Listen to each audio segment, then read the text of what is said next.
নমস্কাৰ, আশা কৰোঁ আপোনালোক সকলো ভালে আছে। এতিয়া গৰমৰ দিন আহি আছে আৰু এনেকুৱা দিনত পদিনাখিনি দেখিলে আমাৰ খাবলৈ মন যায়। আৰু যদি ঘৰতে থাকে তেতিয়াতো কোনো চিন্তাই নাই। কিন্তু কেতিয়াবা কি হয়, পদিনাখিনি ৰুম বুলি ভাবিলেও পদিনাৰ সঁচ এটা পাবলৈও দিগদাৰ হয়। আৰু আজিকালি যিহেতু খেতি কৰিবলৈ মাটিৰ অভাৱ, গতিকে আমি মাটিৰ পাত্ৰ, প্লাষ্টিকৰ পাত্ৰ বা মাছৰ কাৰ্টনতো আমি এনেধৰণে পদিনাখিনি ৰুই নিজৰ ঘৰত ব্যৱহাৰ কৰিব পৰাকৈ ব্যৱস্থা কৰি ল'ব পাৰোঁ। গতিকে আহকচোন আমি বজাৰৰ পৰা কিনি অনা 2-3 দিন আগতেই চিঙা পদিনাৰ পৰা কেনেধৰণে আমি এনেধৰণে ৰুই ল'ব পাৰোঁ চাওঁ। এইখিনি বজাৰৰ পৰা কিনি অনা পদিনাৰ মুঠি, এইখিনি যথেষ্ট সতেজেই দেখা গৈছে। কেতিয়াবা আমি ইয়াতকৈও বেয়া পদিনা কিনি আনিব লগা হয়, কিন্তু আপোনালোকে তাৰ পৰাও পদিনা ৰুই ল'ব পাৰিব।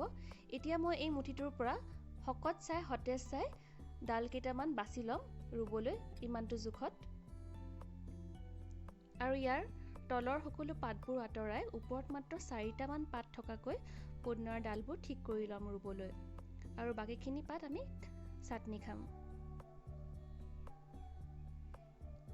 কেতিয়াবা চাব এই ধৰণে শিপা থকা ডালো আহে, তেতিয়াতো কোনো চিন্তাই নাথাকে, আপোনালোকে এনেকৈ ৰুই দিব পাৰিব।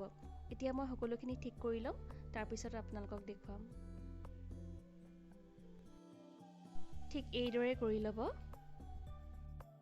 এতিয়া আমি এটা কাঁচৰ গ্লাছত অলপ পানী দি পদিনাৰ ডালকেইটা ৰাখি দিম আৰু এইটো এটা পোহৰ পৰা কিন্তু ৰ'দ নপৰা ঠাইত ৰাখিম আৰু এদিন বা দুদিনৰ মূৰে মূৰে ইয়াৰ পানীখিনি সলাই থাকিম, নহ'লে কিন্তু ইয়াৰ ডালকেইটা গলি যাব। আৰু এয়া দেখিছে, এয়া কেনেকৈ শিপা ওলাবলৈ আৰম্ভ কৰিছে। এয়া দেখিছে পদিনাৰ শিপাবোৰ খুব ধুনীয়াকৈ ওলাই আহিছে। প্ৰায় এসপ্তাহমানৰ পিছতে আমি এইখিনি ৰুব পৰা হ'ম।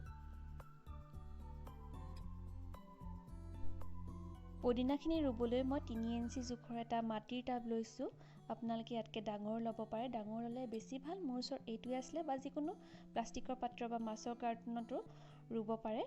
আৰু মাত্ৰ পাত্ৰটোৰ তলিত এটা ফুটা কৰি ল'ব যাতে অতিৰিক্ত পানীখিনি ওলাই যায়, আৰু এই ধৰণে শিলগুটি বা টেকেলিৰ টুকুৰা এটা ফুটাটোৰ ওপৰত দি দিব। মই এতিয়া ইয়াত মাটি ভৰাম।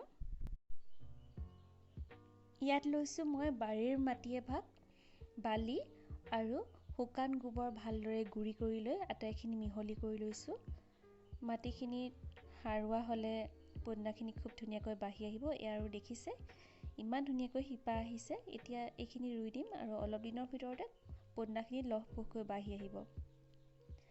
আপোনালোকে ইয়াতকৈ ডাঙৰ পাত্ৰ ল'ব পাৰে, নহয় বা এনেকুৱা 2-3টা পদিনা টাব হৈ গ'লে আপোনালোকৰ ঘৰত ব্যৱহাৰ কৰিবলৈ যথেষ্ট হ'ব। আৰু এতিয়া মই ৰুম। এয়া মোৰ পদিনাখিনি ৰোৱা হৈ গৈছে। এতিয়া আমি ইয়াত পানী দিম। পানী ইমান ভালকৈ ঢালিম যাতে টাবৰ তলিত যিটো ফুটা আছে তাৰ পৰা ইয়াৰ অতিৰিক্ত পানীখিনি বাহিৰ হৈ যায়। আৰু এই টাবটো আমি ৰ'দ নপৰা কিন্তু ভালকৈ পোহৰ পৰা ঠাইত নতুন পাত ওলোৱালৈকে ৰাখি দিম। আৰু তাৰপিছত আমি চাম। খুব ধুনীয়াকৈ পদিনাখিনি প্ৰায় এমাহৰ ভিতৰতে বাঢ়ি আহিব। এয়া দেখিছে পদিনাখিনি খুব ধুনীয়াকৈ বাঢ়ি আহিছে। এইটো সেই একেটাই টাব যিটো আপোনালোকক মই দেখাইছিলোঁ, মাত্ৰ মই লকডাউনৰ সময়ত এটা বগা ৰং পাই টাবটোত বাহিৰে বাহিৰে ৰং কৰি দিছিলোঁ। আৰু এয়া চাওক খুব ধুনীয়াকৈ পদিনাখিনি বাঢ়ি আহিছে। যদি আপোনালোকে এই ধৰণে কৰি ল'ব পাৰে, তেতিয়া নিশ্চিন্তকৈ আপোনালোকে ঘৰৰ পৰাই পদিনা ছিঙি খাই থাকিব পাৰিব।